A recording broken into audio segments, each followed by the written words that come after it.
Hello বন্ধুরা, আজকের ভিডিওতে আমরা জানব বাংলাদেশের জনপ্রিয় চিত্রনায়ক রুবেলের জীবন সম্পর্কে।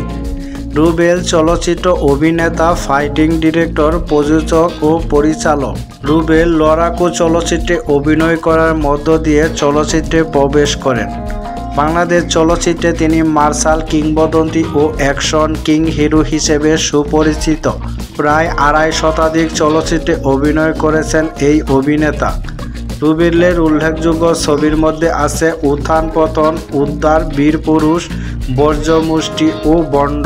রুবেল ১৯৬০ সালে বরিশাল জেলায় জন্মগ্রহণ করেন।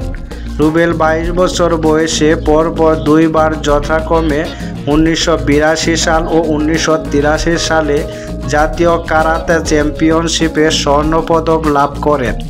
তিনি ঢাকা বিশ্ববিদ্যালয়ে রাষ্ট্রবিজ্ঞান বিভাগে পড়ার সময় ২৬ বছর বয়সে বড় ভাই মাসুদ পারভেজ ওরফে সোহেল রানার প্রযোজিত ও শহীদুল ইসলাম খোকন পরিচালিত লড়াকু ছবির মাধ্যমে চলচ্চিত্রে আগমন করেন। রুবেল ছিলেন মার্শাল আর্টে পারদর্শী একজন নায়ক, যার ছবিতে থাকত নিত্য নতুন মারপিটের কৌশল। রুবেল বাংলা ছবিতে অ্যাকশন হিরো হিসেবে বেশি পরিচিত। এছাড়া লড়াকু নায়ক, বাংলার রূপসী, সুপারস্টার, মেগাস্টার নামেও পরিচিত। তিনি ২৪ বছর বয়সে ১৯৮৬ সালে লড়াকু চলচ্চিত্রে অভিনয় করার মধ্য দিয়ে চলচ্চিত্রে প্রবেশ করেন। এই ছবি পরিচালনা করেন শহীদুল ইসলাম খোকন। এছাড়াও তিনি সামাজিক, রোমান্টিক, কমেডি, ঘরানার ছবিও করেছেন। পরবর্তীতে খোকনের সাথে জুটি বেঁধে ২৭টি ছবিতে অভিনয় করেছেন। ব্যতিক্রমী ভাবনার সব ছবি উপহার দিয়েছেন তারা দুজন। তাদের সব ছবি পেয়েছে আকাশচুম্বী ব্যবসায়িক সাফল্য। তাদের দুজনের কাজের মধ্যে প্রায় সবগুলো ছবি টানা হাউসফুলের রেকর্ড আছে। ২০০২ সালে মুক্তিপ্রাপ্ত চাই ক্ষমতা রুবেল আর খোকন জুটির শেষ ছবি।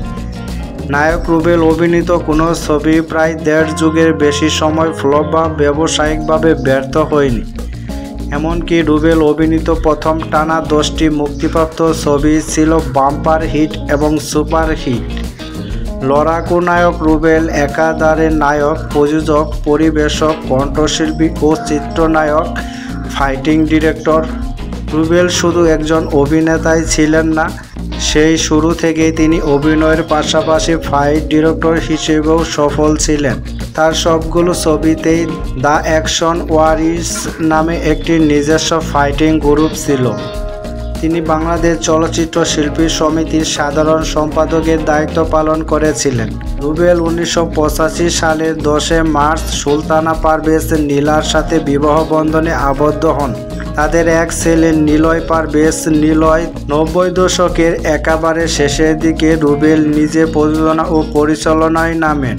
১৯৯৯ সালে রুবেল প্রযোজিত প্রথম ছবি বাঘের থাবা মুক্তি পায়। সেই ছবিতে প্রথম মৌসুমী চম্পা মুনমুনকে কাস্ট করেন। ছবিটি ব্যবসা সফল হওয়া পরের ছবি রুবেল পরিচালিত প্রথম চলচ্চিত্র মায়ের জন্য যুদ্ধ। এটি ২০০১ সালে মুক্তি পায়। তার প্রযোজিত ও পরিচালিত ছবি বিচ্ছু বাহিনী একটি বিভাগে জাতীয় চলচ্চিত্র পুরস্কার পায় ২০০১ সালে এবং বছরের সেরা ছবি হিসেবে বিবেচিত হয়। ৯০ দশকের পর থেকে ২০০১ সালের আগ পর্যন্ত যত ছবি রিলিজ হয়, ২-৩টি ছবি ব্যতীত এই ছবির রেকর্ড ভঙ্গ করেনি। সুপার বাম্পার হিট ব্যবসা লাভ করে। নায়ক রুবেল ভার্সাস অ্যাওয়ার্ড লাভ করেন এই ছবির জন্য। পরবর্তীতে তিনি প্রবেশ নিষেধ, অন্ধকারের চিতা, খুনের পরিণাম, বাঘে বাঘে লড়াই, টর্নেডো, কামাল, বিষাক্ত চোখ, রক্ত পিপাসা, সিটি রং বাস, চারদিকে অন্ধকার সবকটি ছবি সুপারহিট ব্যবসা করে। তিনি এ পর্যন্ত ১৭টি চলচ্চিত্র পরিচালনা করেছেন। লাক্স আনন্দ দ্বারা পুরস্কার পেয়েছেন ১৯৯৮ সালে ও ভার্সাস পুরস্কার পেয়েছেন যথাক্রমে যোদ্ধা ২০০০ সালে এবং বিচ্ছু বাহিনী ২০০১ সালে। এছাড়া সমগ্র অবদানের জন্য বিশেষ সম্মাননা পান ২০১৫ সালে, যা তিনি নেননি, এবং শিল্পী সমিতি প্রদত্ত বিশেষ সম্মাননা ২০১৭ পান। বন্ধুরা, এই ছিল চিত্রনায়ক রুবেলের জীবন সম্পর্কে।